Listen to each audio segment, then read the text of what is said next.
In this video, we're going to discuss the conversation section. This section allows you to send and receive different messages, whether it's text, email, Facebook Messenger, Google Messenger, or make phone calls.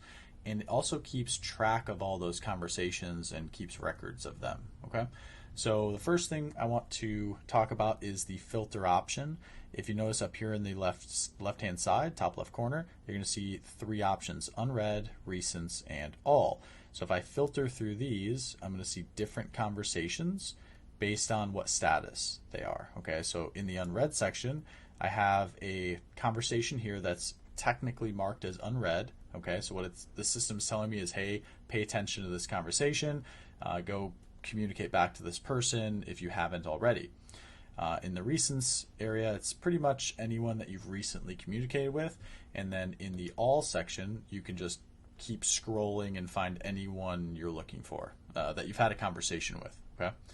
The next thing that we want to go over is some more filter options. So right here, this little button here kind of looks like a couple sliding knobs here. If you click on this, you can actually filter from all chats to just your chats. Now what this means is at some point in the conversation process, you can assign conversations to different users in your system. So let's just say I had 20 conversations assigned to just me.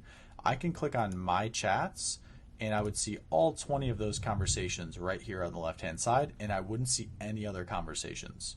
Now, this is really useful for when you have a big team and you have a lot of conversations and you just need to focus on the ones that are assigned to you. Or you can clear all filters or select all chats and go back to the standard view. The next thing we want to go over is we have some options up here in the top right.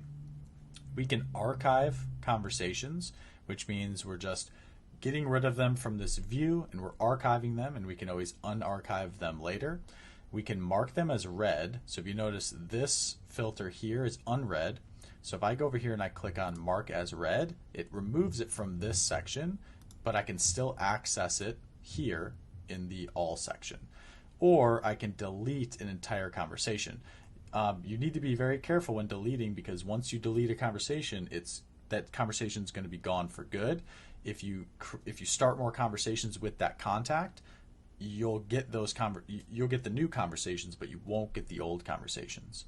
And that's about it. There's going to be some more videos on the conversation section. We're going to go over how to create new conversations and how to manage conversations from different channels like SMS, email, and Facebook. Thanks for watching, and I'll see you in the next video.